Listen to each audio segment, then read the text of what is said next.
Hey everyone, नमस्ते। आप सभी को प्रणाम। जय श्री राम। आई होप कि आप सब लोग बहुत अच्छे होंगे। और आज निफ्टी जो है 25,000 से ऊपर है। तो क्या ये जो मूव चल रहा है वो सस्टेन होगा? क्योंकि काफ़ी दिनों से प्राइस जो है आज जो है क्लोजिंग दिया है 25,114। पिछले काफ़ी दिनों से प्राइस जो है अटका रहा कि चलेगा चलेगा, और आज चलना भी शुरू किया है। इनफैक्ट आप देखोगे तो बहुत बढ़िया ट्रेंड लाइन को ब्रेकआउट भी दिया है, और ट्रेंड लाइन का ब्रेकआउट तो इस वीक में ही आ गया था। अब ये जो मूव चलेगा कैसे चलेगा? देखो, जब भी किसी चीज़ का ब्रेकआउट होता है, ट्रेंड लाइन का ब्रेकआउट, तो समझा दूँ पहले आपको कि ये देखो, ये है अपना टच पॉइंट। हमने यहाँ से यहाँ तक डाला, ये टच पॉइंट है, ये टच पॉइंट था, राइट। और ये भी टच पॉइंट है, ठीक है। तो काफ़ी सारी टच पॉइंट को प्राइस जो है ब्रेक किया हुआ है। तो जब इस तरह के जब ब्रेकआउट्स आते हैं, इंडेक्स में हो, स्टॉक्स में हो, तो उनका जो लेंथ बनता है, उनका जो डायरेक्शन बनता है, वो कितना बनता है? 127% बनता है। आप स्टॉक्स में अप्लाई करके देख सकते हो, कहीं भी अप्लाई कर देख सकते हो कि जो डेस्टिनेशन बनती है 127% तक ये डेस्टिनेशन बनती है।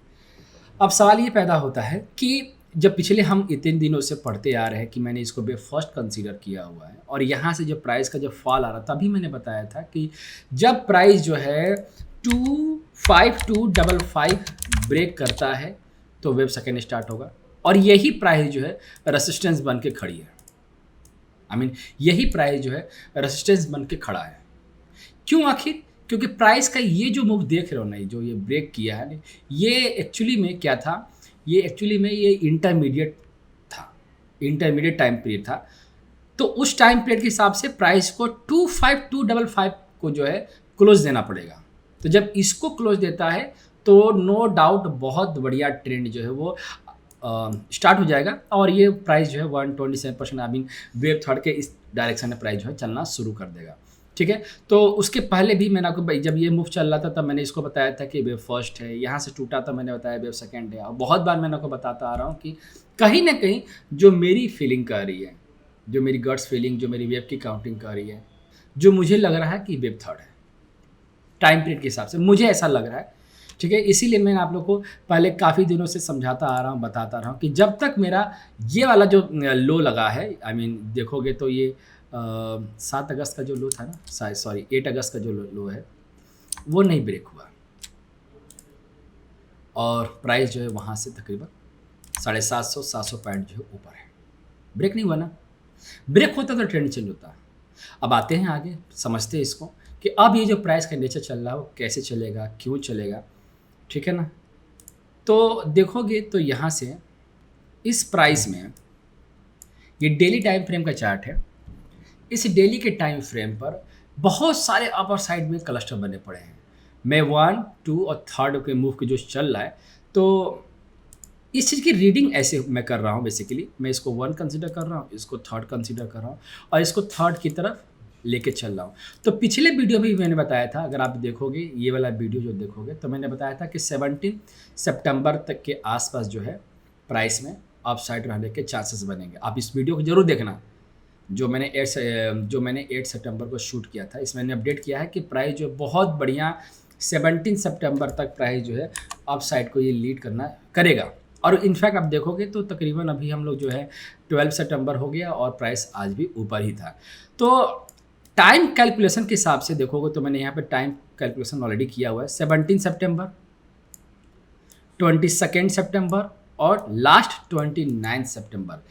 अगर 17 सितंबर के दिन भी प्राइस कंटिन्यू ऊपर रहा तो ये 22 सेकेंड, मतलब ये 22 सेकेंड 22 सितंबर तक भी ये कंटिन्यू रहेगा। और अगर 22 सितंबर को भी कंटिन्यू रहा अप साइड, तो 29 सितंबर तक जो है मार्केट में अप साइड रहने की पॉसिबिलिटी है, और ये वेव थर्ड ही लीड करना शुरू करेगा। तो मैंने ऑलरेडी इस चीज़ को मार्क भी किया हुआ है कि 10 सितंबर और 17 सितंबर और यहाँ से 22 सितंबर और 29 सितंबर, और देखोगे तो यहाँ प्राइस 61% तक आ चुका है और 100%। और जो मैं देख जो मुझे ऐसा लग रहा है कि प्राइस में जितने भी अपसाइड के डेस्टिनेशन होंगे 25255 ब्रेक करता है, तो मैं तो बस इतना ही वेट करना कि 25255 ब्रेक हो जाए। उसके बाद तो मैं तो सोच रहा हूँ, मुझे तो ऐसा लग रहा है कि प्राइस में 80H होगा, ऑल टाइम हाई भी लगेगा, मुझे ऐसा लग रहा है। लेकिन कंडीशन है कि ये इसको ब्रेक होना चाहिए। लेकिन अगर उतना ऑल टाइम हाई की अगर मैं बात करूँ तो ऑल टाइम हाई भी बहुत दूर है, तो उसके पहले हमारे पास बहुत सारे रेजिस्टेंस मिलेंगे।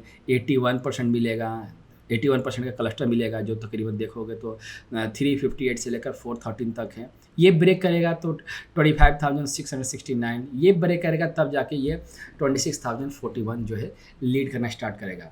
ओवरऑल स्ट्रक्चर जो है मुझे थर्ड की तरह ही लग रहा है, लेकिन फिर भी 17 सितंबर तक हम लोग वेट करेंगे कि उस दिन क्या हो रहा है। लेकिन 17 सितंबर तक प्राइस का अपसाइड आने की पॉसिबिलिटी है। ये क्रॉस किया तब हम स्टेप बाय स्टेप इन डेट्स को हम लोग जो है रीड करेंगे, राइट ना। अब चलते हैं कि इस चीज़ को कैसे रीड किया जाएगा। तो देखोगे तो इसको मैंने रीड करते हुए पहले भी समझाया था, ये पिछले वीडियो में मैंने शूट किया था कि वेव फर्स्ट है और ये वेव सेकेंड है, क्योंकि स्पीड था, डायगोनल बन रहा हुआ था। अब ये जो रीडिंग चल रही है, इस रीडिंग पे मैंने लिखा भी था कि the price should be reach and give the closing our 25255 spot, intermediate destination यही रहेगा। तो अगर मैं इस सारी क्लोजिंग को मैं डिलीट कर रहा हूँ, आप यहाँ से देखोगे तो सबको मैं डिलीट कर दिया। अब काउंटिंग कैसे करेंगे इसी की, तो मैं इसको 1 रखता हूँ अभी, क्योंकि अप साइड को लग रहा है, तो मैंने इसको अभी फ़िलहाल के लिए जो थर्ड चल रहा है उसका थर्ड का 1, ठीक है।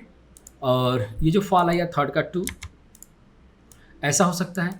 और यहाँ का जो मूव दिख रहा है मुझे, मैं इसको थर्ड का एक्सटेंशन का 1 2 3 4 और देन 5, मुझे ऐसा मूव जो है बनता हुआ दिखाई दे रहा है। मुझे लग रहा है कि एक्सटेंशन में प्राइस इंटर कर रहा है।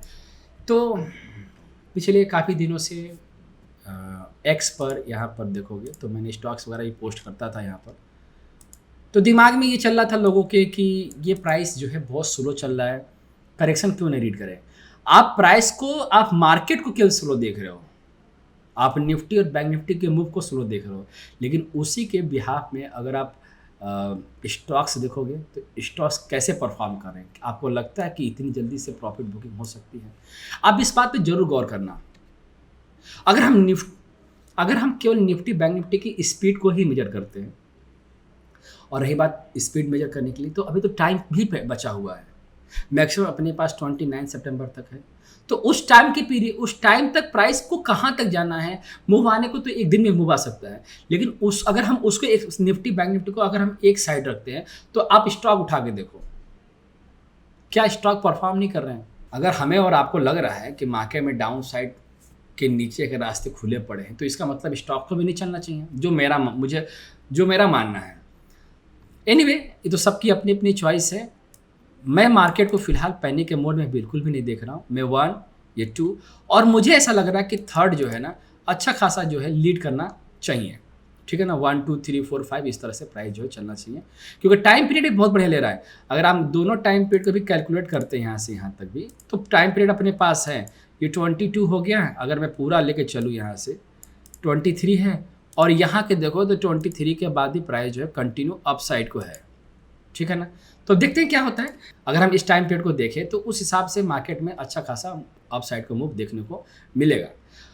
अब यहाँ पर तेजी देखना कहाँ तक सही है, कहीं तो आगे सरेंडर करना पड़ेगा इस तेजी को, है ना। तो उस तेजी को रोकने के लिए, जैसे दिमाग में चल रहा कि मैं इस तेजी को, अगर आपके दिमाग में करेक्शन चल रहा है तो करेक्शन के भी रास्ते हैं। देखो, अगर हम बात करें यहाँ से टाइम पीरियड का, तो यहाँ से यहाँ तक के टाइम पीरियड में कितना टाइम है, 29 है। तो आप इसको ए रख सकते हो, ठीक है ना, ये ए रख सकते हो 2 का, ठीक है। और कभी दिमाग में चल रहा है कि मैं रीड कर रहा हूँ इसको, ए रीड कर रहा हूँ, फ्लैट करेक्शन में, जैसे ये हो गया तो ये ए हो गया, ये बी हो गया और ये सी जाके यहाँ से रिवर्स करेगा, है ना। ए बना और ए बी सी करते बी बन रहा। कभी आपके दिमाग में ऐसा चल रहा हो, उसके लिए भी मैंने काउंट किया हुआ है कि यहाँ से बी इरेगुलर बना और प्राइस जो है सी की तरफ जो है आना शुरू हो गया। वही जो हम देख रहे हैं कि प्राइस जो है 23,000 2100 के आसपास आएगा। तो उसके लिए करना क्या है अगर ऐसा कुछ होता है तो मैं आपको बता दूं कि देखो अभी तक तो कोई ट्रेंड चेंज हुआ नहीं है, लेकिन अगर मैं टाइम पीरियड की बात करूं तो यहाँ पर मैंने ये वाला जो टाइम पीरियड देखोगे, यहाँ का जो मूव देखोगे, ये 5 कैंडल है ना, ये बहुत बढ़िया 5 कैंडल है।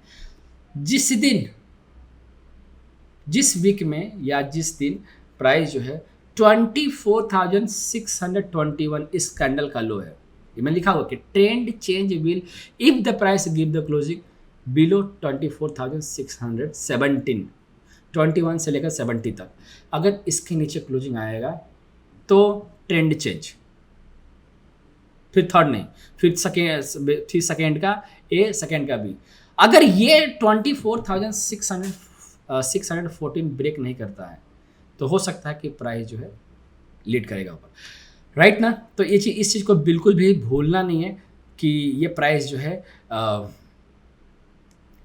ये जो प्राइस है सुपर बुलिश की तरह जाए। सुपर बुलिश होगा कब, जब इसको करेगा, वही जो 25,255 बता रहा ना।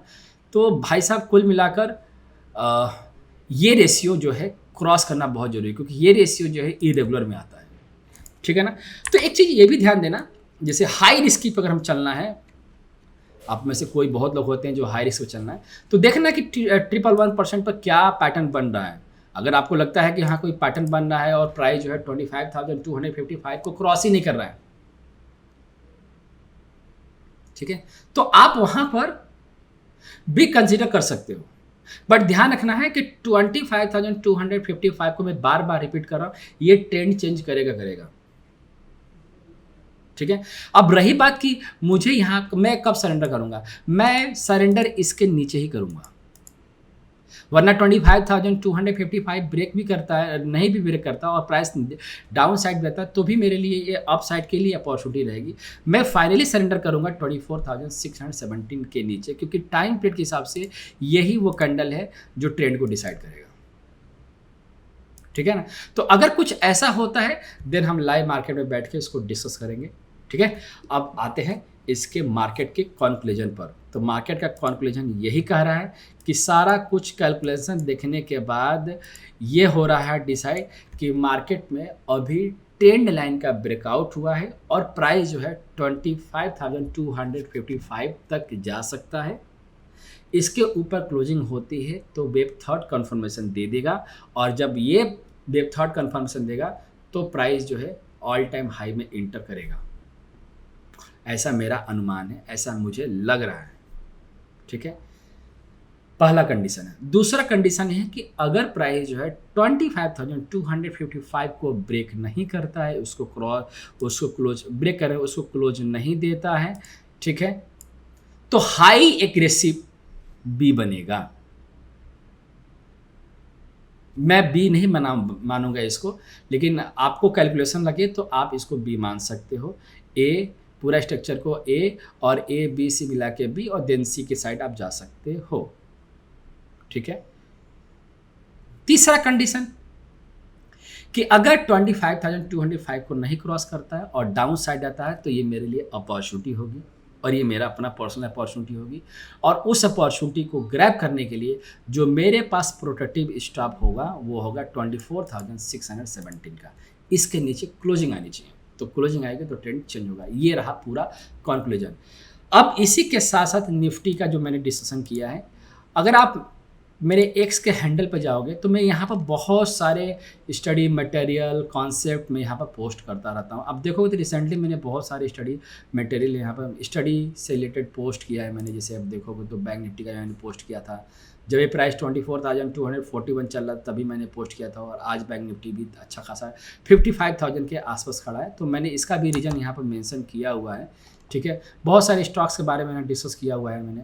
तो अगर आप लोग को लगता है कि मुझे ETF के बारे में ढेर सारा सीखना है, पढ़ना है, जानना है, तो आप इस हैंडल को आप जो है फॉलो कर सकते हो। और दूसरा, अगर आपको लगता है कि मुझे और भी इसके बारे में सीखना है, जानना है, तो मेरी बैच स्टार्ट हुई है, आप उसमें इनरोल कर सकते हो। और इलीड वेब सीखना बहुत ज़रूरी है।